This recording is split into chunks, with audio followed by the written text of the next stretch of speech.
Hello students. अब concentration of ओर में हमारा नेक्स्ट मेथड है इलेक्ट्रोमैग्नेटिक सेपरेशन मेथड। नाम से ही पता चल रहा है कि यहाँ पे कुछ मैग्नेट का यूज हो रहा है।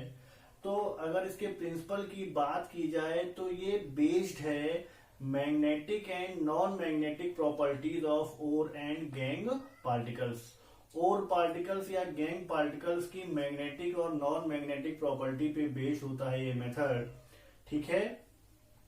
ये जनरली होता क्या है, जो ओर्स पार्टिकल होते हैं वो मैग्नेटिक प्रॉपर्टी शो करते हैं और जो गैंग पार्टिकल्स होते हैं वो नॉन मैग्नेटिक प्रॉपर्टी शो करते हैं। फॉर एग्जांपल हमारे पास है क्रोमियम का एक ओर है क्रोमाइट FeCrO2 का होल ट्वाइस। उसमें क्या होता है, सिलिकन की कुछ इम्प्योरिटी होती है तो उसको हम बोलते हैं सिलीसियस इम्प्योरिटी। तो siliceous impurity non magnetic property show करती है और FeCrO2 का होल ट्वाइस क्या शो करती है, मैग्नेटिक प्रॉपर्टी। ठीक है। सिमिलरली हमारे पास वुल्फ्रेमाइट है FeWO4। W का मतलब टंगस्टन। ठीक है। तो टंगस्टन आयरन का एक और है ये। ठीक है। इसमें ये क्या करता है, ये मैग्नेटिक प्रॉपर्टी शो करता है और इसमें मिला क्या होता है, कैसीटेराइड, जो कि टिन का एक और है जो नॉन मैग्नेटिक प्रॉपर्टी शो करता है। इसी तरीके से हमारे पास होता है र्यूटाइल TiO2, टाइटेनियम का एक ये आपका और है और उसमें मिला होता है क्लोरोएपेटाइट। ये कैल्शियम का एक और है CaCl2.3Ca3PO4 का होल ट्वाइस। ये जो नॉन मैग्नेटिक प्रॉपर्टी शो करता है। तो ऐसे जो मिक्सचर्स होते हैं, ऐसे जो ओर्स होते हैं, उनको उनकी कंसंट्रेशन को बढ़ाने के लिए इलेक्ट्रोमैग्नेटिक सेपरेशन मेथड का यूज किया जाता है। इसकी वर्किंग की अगर हम बात करें तो इसकी वर्किंग बहुत सिंपल है। आपके सामने मैंने एक डायग्राम बनाया हुआ है। इसमें क्या होता है, सबसे पहले जो फाइनली पाउडर्ड ओर है वो कन्वेयर बेल्ट पे डाला जाता है, जो कि या तो लेदर की बनी होती है या ब्रास की बनी होती है। ये दो रोलर्स पे चल रही होती है, जिनमें से एक रोलर पे क्या होता है बेटा, एक रोलर पे मैग्नेटिक स्ट्रिप लगी होती है। एक रोलर पे क्या लगा होता है, मैग्नेटिक स्ट्रिप लगी होती है। अब जो मैग्नेटिक प्रॉपर्टीज वाली ओर है वो मैग्नेटिक स्ट्रिप से स्टिक कर जाएंगी और क्या होगा, आपकी जो मैग्नेटिक प्रॉपर्टीज वाली ओर है वो उससे यहां से स्टिक करते हुए इसके पास कलेक्ट हो जाएंगी और जो नॉन मैग्नेटिक प्रॉपर्टीज वाली पार्टिकल्स हैं वो इससे थोड़ा दूर कलेक्ट हो जाएंगी। बहुत ही सिंपल है। अगर मैं इसको पढ़ूं, this method involve the electromagnetic separator. ये बेसिकली क्या है, इलेक्ट्रोमैग्नेटिक सेपरेटर है। The separator consist of leather और brass belt moving over two rollers, one of which enclose a magnet in it. मैंने बताया था कि इसमें दो रोलर होते हैं, जिसमें एक क्या होता है, एक में मैग्नेट लगा होता है। The powdered ore is dropped on this moving belt, the magnetic component gets attracted by the roller magnet and falls just below it, और इसी के पास कलेक्ट हो जाता है, while as non-magnetic component falls away from it। ठीक है, इतनी चीज समझ में आ रही है बेटा। तो बहुत ही सिंपल मेथड है। CBSE बोर्ड में ये पूछा जाता है 10th में। तो बुक्स में आपको हो सकता है इस तरीके से ना मिले, इसमें एग्जांपल्स आपको ना हो, तो इसकी नोट्स बनाइए। और इसके बाद हम नेक्स्ट मेथड जो देखेंगे वो देखेंगे फ्रोथ फ्लोटेशन मेथड। ओके।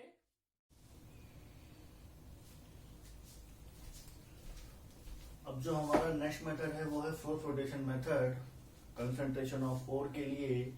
इसका प्रिंसिपल की बात करें तो this is based on the principle that ore particles are wetted by oil and gang particles are wetted by water। जो ore particles हैं वो ऑयल से wetted होते हैं, मतलब गीले होते हैं, और जो gang particles है वो water से wet होता है।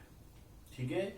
ये जो मेथड है वो एक्सटेंसिवली सल्फाइड ओर के लिए यूज किया जाता है। सल्फाइड ओर जैसे लेड की सल्फाइड और PbS गैलेना, कॉपर की CuFeS2 कॉपर पायराइट। ठीक है। इस वजह से जिंक की जिंक बैंडेज ZnS। तो ऐसे बहुत सारी सल्फाइड ओर हैं जिनको कंसंट्रेट करने के लिए फ्रोथ फ्लोटेशन मेथड का यूज किया जाता है। ठीक है। अगर इसकी वर्किंग की बात करें तो क्या करते हैं, यह डायग्राम आपके सामने बना हुआ है। हम क्या करते हैं, हम फाइनली पाउडर्ड ओर का जो कि सल्फाइड ओर है, उसका एक सस्पेंशन बनाते हैं। उसमें हम पाइन ऑयल मिलाते हैं या आपका कैम्फर ऑयल भी मिला सकते हैं। जो पाइन ऑयल या कैम्फर ऑयल है उसको हम बोलते हैं फ्रोथर्स। फ्रोथर्स क्या है? फ्रोथर्स वो सब्सटेंस हैं जो फ्रोथ को फॉर्म होने में हेल्प करते हैं। फ्रोथ मतलब झाग को बनाने में जो मदद करते हैं वो क्या कहलाते हैं? फ्रोथर्स। ठीक है। अब यहाँ पे फ्रोथ स्टेबलाइजर है। फ्रोथ स्टेबलाइजर क्या है?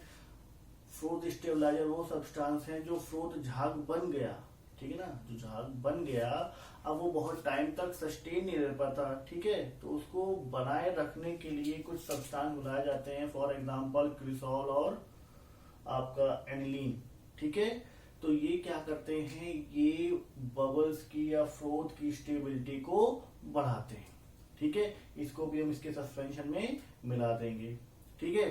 अब जब हम क्या करते हैं, हम जब इस रोटेटिंग पैडल के थ्रू हम एयर सप्लाई करते हैं इस सस्पेंशन में, तो क्या होता है? फ्रोथ डेवलप होते हैं। क्या डेवलप होते हैं? फ्रोथ डेवलप होते हैं। और उसमें जो ओर पार्टिकल है वो एडजॉर्ब हो जाता है। आपके लिए हो सकता है ये वर्ड नया हो, एडजॉर्ब। एडजॉर्ब हो जाता है और प्रोसेस जो होती है वो कहलाती है एडजॉर्प्शन। अब ये एडजॉर्प्शन प्रोसेस क्या है, इसको समझने के लिए हमें मैं एग्जांपल दूंगा कि जैसे आप लोग 2-3 दिन के लिए अपनी टेबल पे, अपनी स्टडी टेबल पे वर्क ना करो तो, या वहां पे आप 2-3 दिन घर पे ना रहो तो क्या होता है? उसमें एक डस्ट की लेयर डेवलप हो जाती है, ठीक है। तो ये लेयर डेवलप हो जाती है। इस लेयर का डेवलप होना ही क्या कहलाता है? एडजॉर्प्शन। होता क्या है? मान लीजिए आपकी ये सरफेस है टेबल की, ठीक है, तो इसमें जो इसके जो ये पार्टिकल्स हैं ये कुछ इस तरीके से होंगे, क्योंकि टेबल आपकी सॉलिड है, आपने पढ़ा है, ठीक है।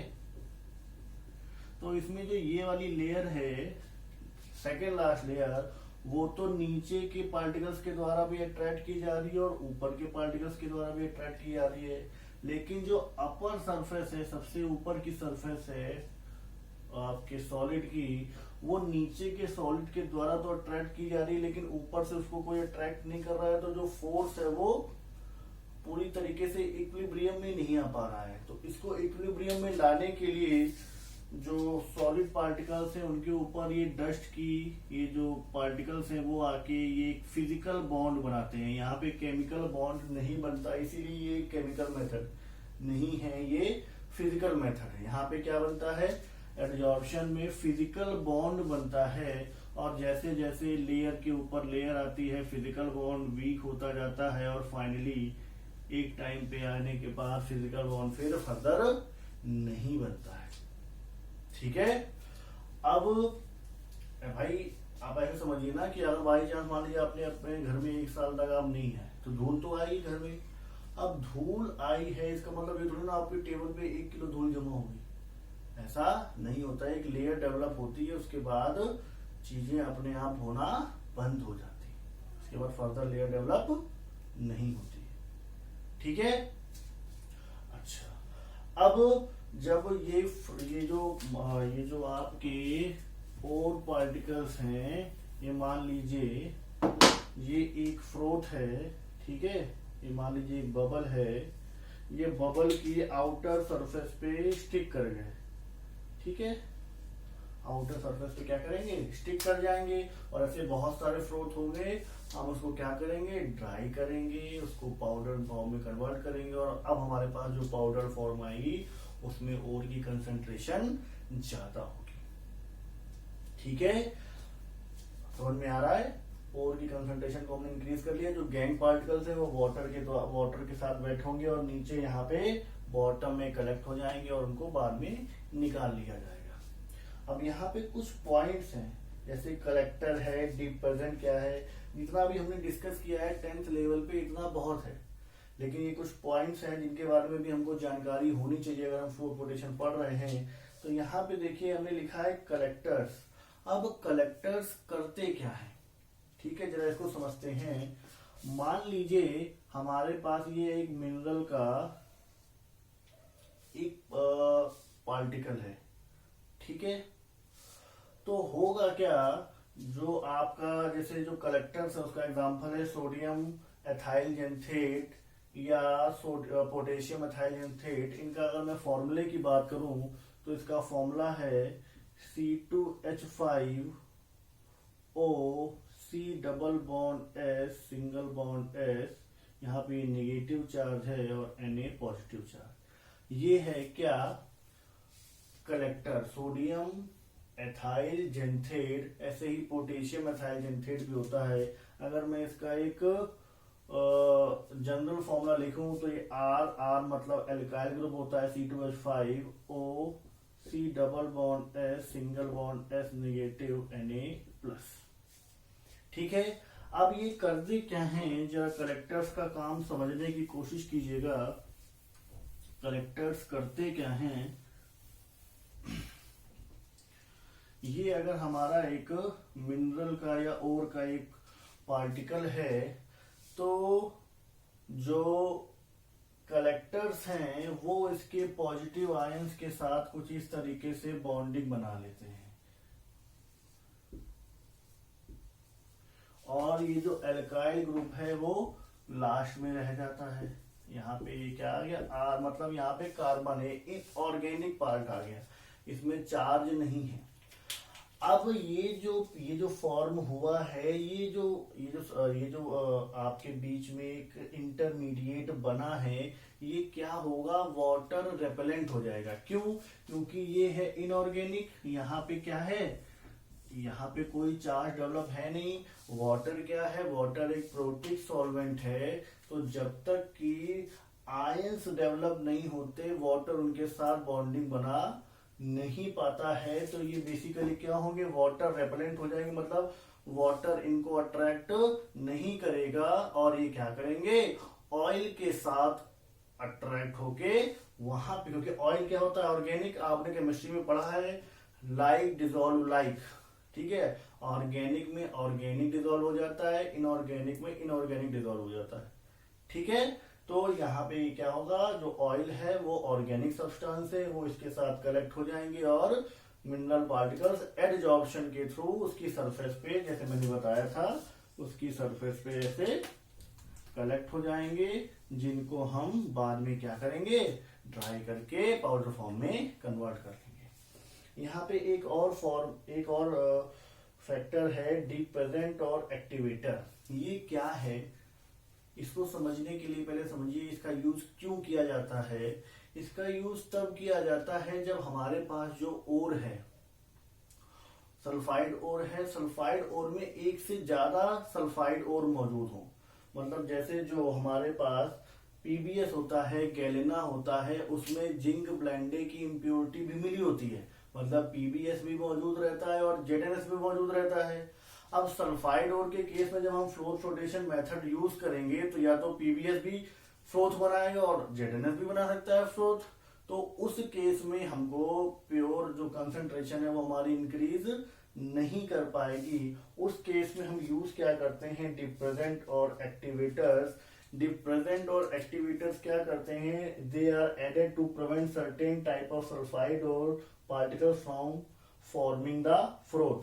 ये क्या करेंगे, ये जो हमको जिसका फ्रोथ नहीं बनने देना है उसके साथ रिएक्शन करके एक ऐसा सब्सटेंस बना लेंगे जो फर्दर फ्रोथ में पार्टिसिपेट ना करे। जैसे यहाँ पे मैंने रिएक्शन लिखी है, जब जिंक, मैं यहाँ पे भी लिख देता हूं, जब ZnS NaCN के साथ रिएक्ट करता है तो बनता है Na2Zn CN का होल ट्वाइस प्लस Na2S। इसको क्या बोलते हैं, इसको बोलते हैं सोडियम टेट्रासाइनाइडो जिंकेट। सोडियम